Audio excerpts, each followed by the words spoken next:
and a good afternoon to everyone. Hopefully, everyone's had a good day. Staying warm. It is freezing outside.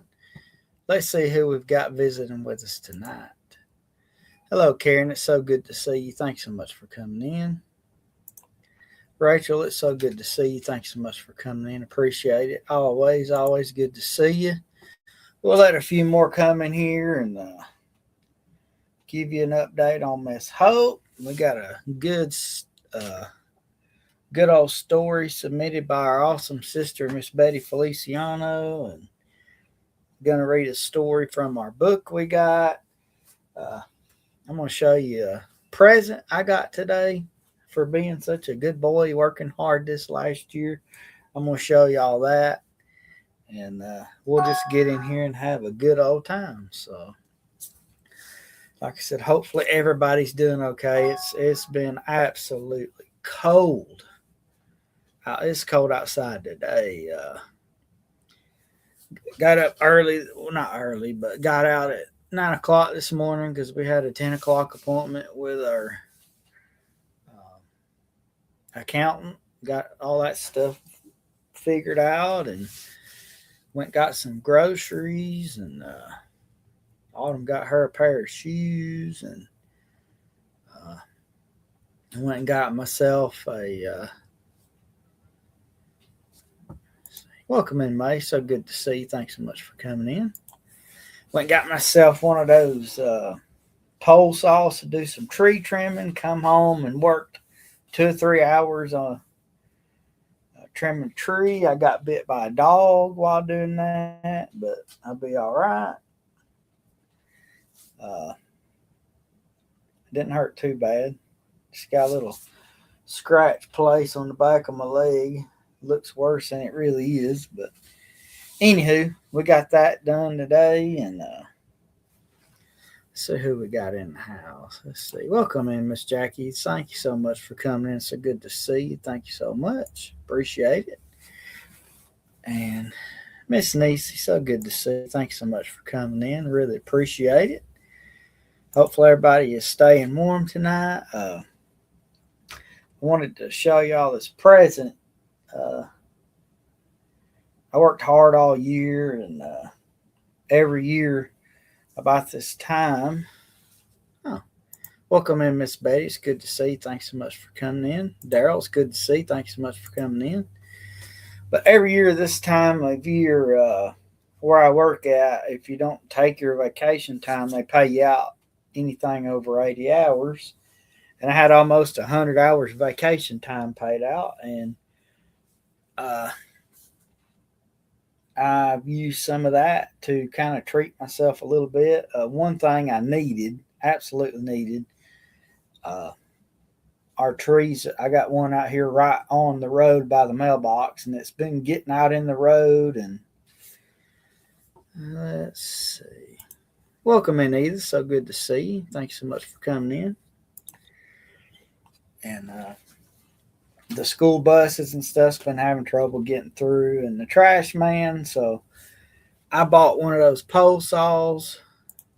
Welcome in, Face the Ace. Good to see you. Slow boy, good to see you. Thanks so much for coming in. So I bought me one of those electric pole saws and went out there and doing a whole lots of trimming around that. And I was dragging, like I said a minute ago, I was dragging those limbs out through the yard to our burn pile, and the neighbor's dog attacked me and bit my leg, which I got propped up right now. He didn't tear a hole in my pants or anything, but he bit me anyway. And got him out, and the neighbor got him put up. Ain't no big deal, ain't no harm, no foul, just whatever. But got all that work done and got this live set up. And then, like I said, I wanted to show y'all this. You know, one thing that built Appalachia as we know it, every man had his family, had his dogs and all that stuff, but there was one thing that every home had, and I finally got one. good old mountain pump shotgun. Boy, these things right here help feed families and uh, kept food on the table and help protect from harm. And uh, I'm good. I'm okay. Ace, I am. I'm good. But this is a Mossberg Model 500 12 gauge pump shotgun. And I bought it where I work at and actually got like a $50 discount. So I only paid $335 for that thing. And I'm super excited about it. Welcome in, AT Paranormal. Thanks so much for coming in. Oh, why did I toss her like that? Because it's on a soft bed. That's why. I put it over here on my soft bed. And I got it. It's going to be going in one of those hard cases, which I have to pick up tomorrow. But yeah, really good gun. I already carried it out just to check it out, boy. Smooth. And it's got that really dark mahogany gun. It was a treat, sure enough. So I treated myself with that, and I've got one by the door that was just a single shot. You know, I keep it by the door for protection and any other thing I may need it for. I keep it by the door, and then this one it's going to be going to the woods, putting some food on the table. We'll say that, but let's see. Anyway, I appreciate you guys for coming out tonight, and the update on Hope. Well, let me say hello to the squirrel. Thanks so much for coming in. It's good to see you. We made it to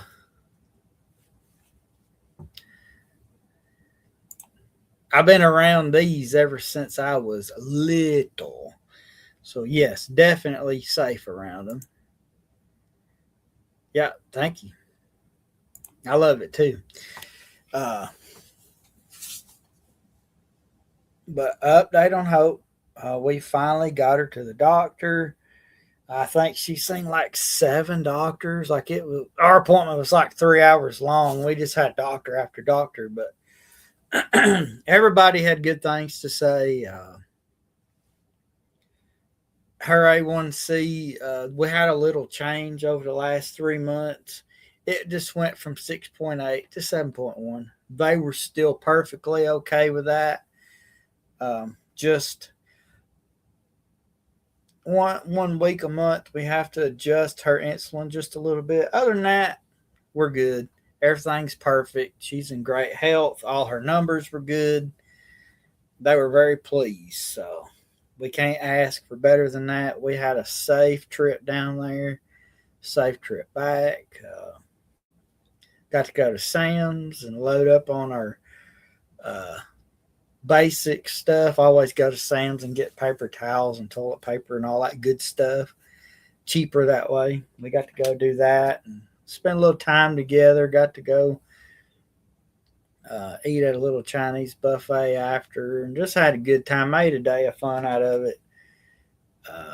Like I said, couldn't ask for a better appointment. Her doctors were very pleased, and just we're very thankful. Like I said, because she's been through literal hell for the last 2 years, and just to hear him say, you know, y'all were doing a good job.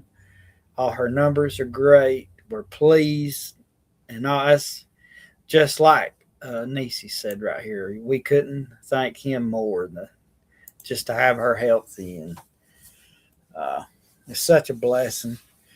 But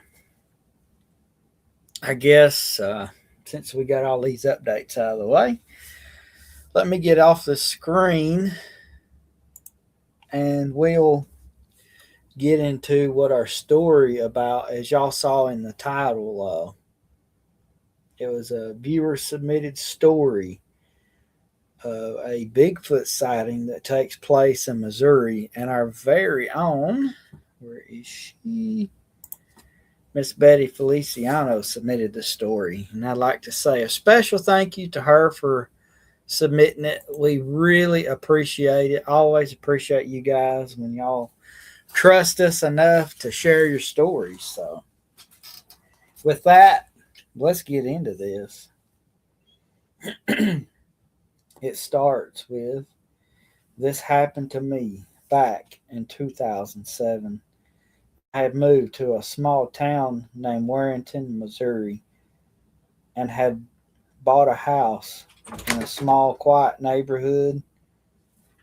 And my neighbor's house across the street backed up to a farmer's field. I was looking out my double windows in my living room, which faced my neighbor's house across from me. Let's see. I could see part of the farmer's field behind, and in between the other neighbor's home across the street next door to my other neighbor. I was standing looking out the window at the field, which had just been plowed, not a person in sight,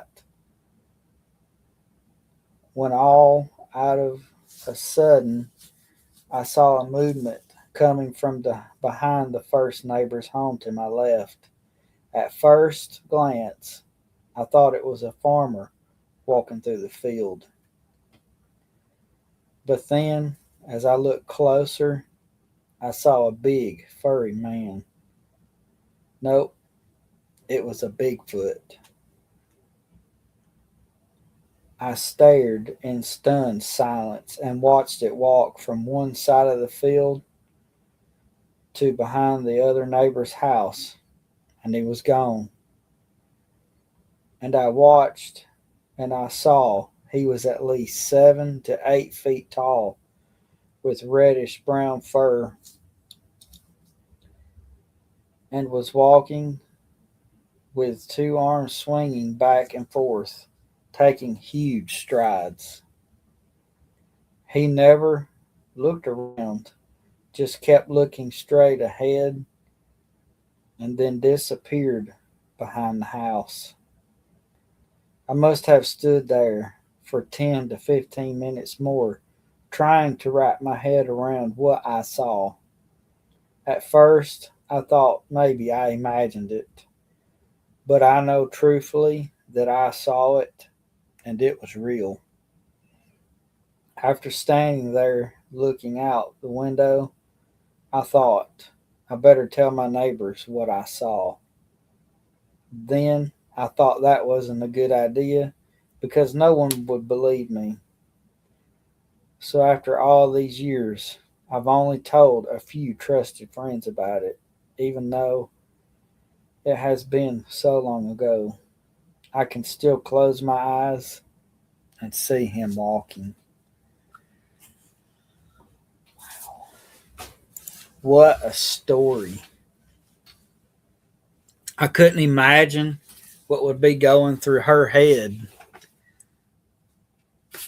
Just looking out that window across the field and seeing that big old huge hairy monster walking across with them long stride legs and arms swinging. And there's no telling which kind of Bigfoot it was. I had no idea there was as many as there are. But if you guys, the Sons of Appalachian channel that's come on here recently are all from the Ames team from the Mountain Monsters. There has been so many different kinds that just blow my mind, what they look like and how they act. And I need to get, if you guys know Crossover Paranormal Society, I know May does. He had an experience where he was on an investigation in the woods, and out of nowhere, he heard this Yahoo just as loud as he could do, as loud as it could go. I think just by watching that and the area, there is a Bigfoot called the Yahoo because that's how it calls out. Some of them make this big loud growl and groan. It makes a Yahoo sound. And I haven't had a chance to get in touch with him and tell him that, because I was on that video whenever he heard that. And on the show, they have real video of one calling out, and it sounds identical. So I think maybe that could be an explanation of what he heard that night. It stunned everybody that was in that live, and it scared him so bad he got in that truck and they flew out of there, which I don't blame him, because, man, that's strange.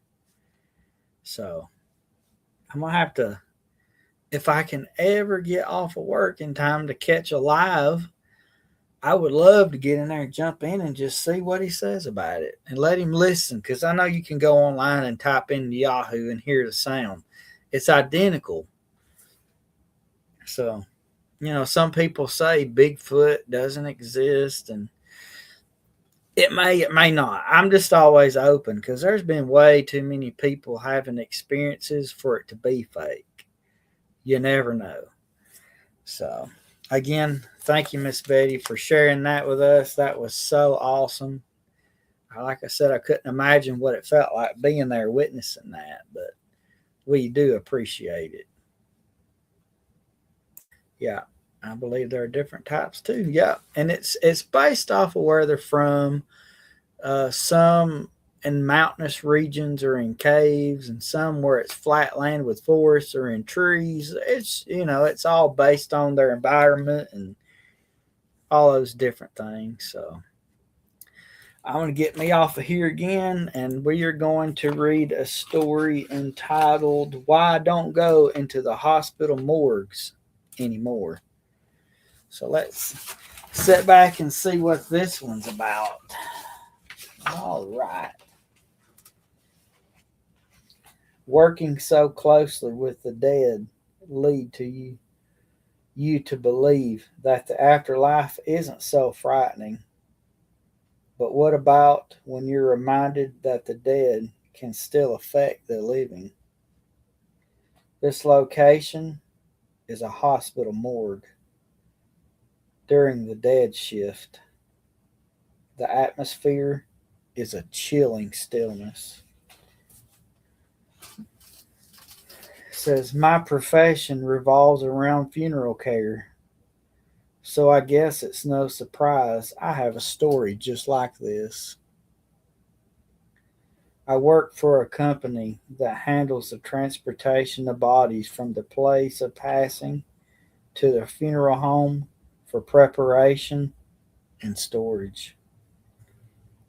I've been in this job for many years now, and honestly, I love it. My role is helping others during what is often one of the hardest and darkest moments in their lives means so much to me. One of the most common runs I find myself is going to the hospital morgues, making out as many bodies as possible, and delivering them to be embalmed or cremated at many funeral homes around the state. I've been to the hospital in this story so many times that I knew most of the security guards by name. The guard who came to meet me, who I'll call Jed, escorted me through the winding halls and maze-like labyrinth that seemed to take up the lower levels of most hospitals. Everything was as normal. We talked about our lives, how work was treating us, and swapped stories of baffling experiences that these jobs will occasionally bestow upon us. When we got to the morgue, I went through the usual procedures, signing documentation, drawing up ankle tags, putting on gloves, and confirming all the bodies are exactly who they're supposed to be. Typically, Jed and I stay together the whole time in case I need help to move someone or just to make sure that everything is locked up again when I leave. This time, Jed received a call on his radio about an angry woman who had just attempted to assault a nurse for telling her something she didn't like. Jed told me he had to go, but he'd be back soon as possible. He rushed off and left me alone in that cooler. I really didn't mind. Some people find being alone with bodies a very unnerving experience, always weary of the haunting look on their glazed over eyes. But not me. I enjoy talking to bodies, venting about my day, entrusting important secrets, or just simply telling them how good my lunch sounds, all of which fall onto ears that can never hear or retell the words I impart to them. As I was detailing the lunch I would have as soon as I got back to the van, I noticed something. It sounded like someone brushing against the plastic of the body bags lay stored they stored the bodies in. I looked around the room, expecting Jed to maybe have returned and try to startle me like he had done numerous times before. There was no one else in the room, so I chalked it up to the fans ruffling some of the plastic. I moved the first body without issue. When I went to pull out the second one, I heard that sound again. It sounded just like someone adjusting the plastic shrouds, but quietly, like they were trying to keep me from noticing. I decided to just load up this last one, then leave, whether or not Jed was back. I opened the bag to compare my ankle tag with the one on the hospital put on the toe. That's when the lights began to flicker and the fans began to pulse and shudder. It lasted for a long moment, then everything suddenly went dark, and the silence, it was deafening. In surprise, I cursed, then slowly shuffled my way across the room. I froze in my tracks when the silence was disturbed by a quiet sound amplified by the room's silence. It sounded as a zipper slowly unzipping from the back of the room. I internally screamed at my body to get to the door, to put some distance between me and the sound as possible. But it refused to listen. The unnerving sound of the zipper cemented me in place. After a long, tense moment, the sound ceased. My mind went racing to come up with an explanation for that sound. Was this a prank? Perhaps another sound just misinterpreted in the dark. Another sound interrupted my panicked thoughts. Plastic shifting, and then the slap of something smacking on the floor. Control rushed back to my body as I heard footsteps slowly smacking one after another on the hard concrete floor. It was coming closer to me. I ran across the room, desperate to find the door and escape this chilled prison. But the room seemed longer than it should have been. The farther I ran, the faster and closer the footsteps sounded, just as the footsteps seemed to put whatever was chasing me just a few feet behind me. My feet seemed to fly from beneath me. I fell to the floor with a painful thud. Once again, all the sounds ceased. I lay there for what felt like an eternity, trying to catch my breath, waiting to hear something, anything that would tell me where the source of that sound was. The dark and cold were the only things my body could register for moments before I realized the sensation of something hovering inches from my face. Once again, my body froze in terror at what unseen horror had placed itself in front of me. I felt an icy breath exhale on my face, the stench of decay and death briefly overloading my senses as the wet sound of a mouth slowly opening began. I felt whatever it was lean closer to me, just about to touch me. As the door to the cooler burst open, and it suddenly flooded the room with light, the sounds of the fan whirring ceaselessly. It was Jed, seeing me sprawled across the floor, pale and breathless, with a body laying on the other side of the room.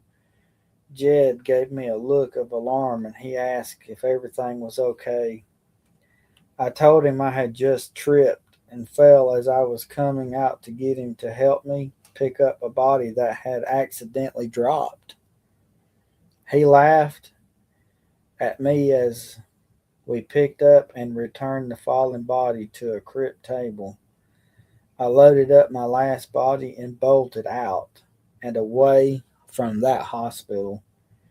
I don't know what happened in that room, whether it was a hallucination or if I witnessed some kind of paranormal encounter. I still work this job and I still go to hospitals all over the state. But suffice to say, I don't go into any more coolers by myself anymore.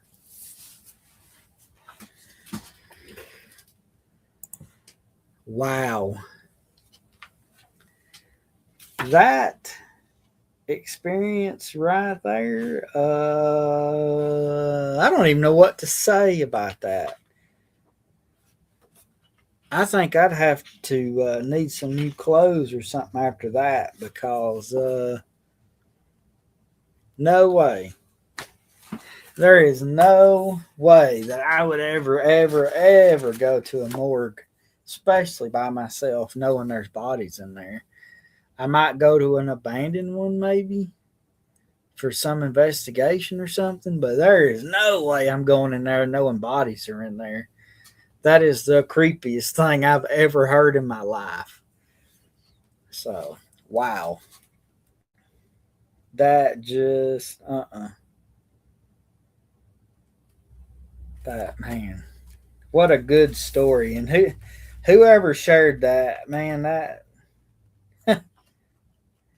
that was a really, really good story. And I'm actually working on finding a new book because we've almost read every story in this. So I went to Books a Million yesterday. They didn't have much. So I'm trying to look up a few titles and see if thriftbooks.com, if you guys have never heard of that, you can get new titles for a lot cheaper than new prices. So really, really good stuff. As a matter of fact, that's where this book came from. You see how like good shape it is. It was a used book, but it's still like new. And I only gave maybe $10, and I think that one was $20 at Books a Million or something like that. But anyway, I'm gonna be getting us, like I said, another book with some tales from just Appalachia. I hope.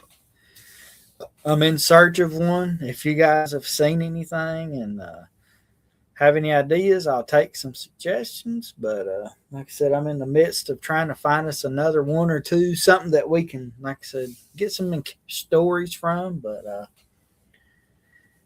I really, again, want to say I appreciate Miss Betty for sharing her story of that encounter with that Bigfoot. Like, man, I wouldn't know what to do or how to act seeing something like that walk across the field. So I'm really, really grateful for you guys coming out, and I want to thank y'all for leaving the likes, and all you guys for being subscribed and watching the videos all the way through and leaving those comments. I may be a little behind on them, but I will get caught up. I always do. Anything you guys ever do, we appreciate it. The just watching the video all the way through and the comment, sharing it out, that's all we need. That helps so much. It tells YouTube that you guys really enjoy it, and the more interest that people show in the videos, the more likely YouTube is to share us out. And like I said, I really appreciate that. The story from last week, if you guys haven't watched it, it was a story that dates back to the 1880s of a young boy who came across 3 native giants in a old town. And it's his story, and we kind of go over the 3 types of native giants that were legend or told to be. And if y'all haven't watched that, go watch it. It's pretty interesting. And this week, the video, I just got finished. I wrote the audio part, the parts I read on Monday. And Tuesday we had the doctor's appointment, so I wasn't able to do that then. But Wednesday I got up and did the recording, and I've already got the audio edited for that. And Friday and Saturday I'm going to work all day on getting some pictures put together and do all the editing for you guys so you guys can have it for Saturday afternoon. But it's a submitted story, and it's we've all heard many YouTube channels have written stories about on that Chickamauga battlefield there in Georgia of a cryptid known as Old Green Eyes. Very interesting story. But we have another story that's lesser known from that same battlefield that keeps Old Green Eyes at bay. So you guys will have to tune in on Saturday at 3 p.m. Central Standard Time and see exactly what or who that spirit or whatever it is. So, like I said, you guys will have to check it out. It was a submitted story from Cody Lamb over at the Imaginary Appalachian channel. So, got that to look forward to. And I know you guys always hear this at the end of every video. But if you have a story that you would like to share with us or would like to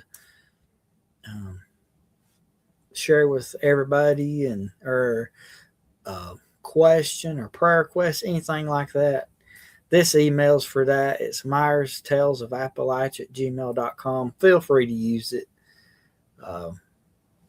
We get on there and try to email back and forth. Sometimes I'm a little slow at getting to the emails, especially this week, because it's been a heck of a week with doctors and all that stuff. But we got all that under control and out of the way until April, so we're good with all that. And if you guys don't do email and you would rather send handwrite or a card or anything like that, we have an email for you guys. It's Myers Tales of Appalachia, P.O. Box 312, Scottsboro, Alabama 35968. And we greatly appreciate the cards and stuff. We're still going to do a video covering all those cards. I just have not gotten back to the P.O. box to check it again. I've got to. I've just had so much going on with Hope, but we will get there. And if you guys have sent any kind of donations or anything, we thank y'all so much for that. You guys don't have to do that. You don't have to send gifts or anything. But the email and the address is there for you guys if y'all need anything or have a story, any of that stuff. It's there for you guys to use. And with that, we'll leave you until next Saturday with a story, and we'll see y'all next Thursday with another live stream. So y'all have a good night. Stay safe, and we'll see y'all later. Bye, everybody. Have a good night.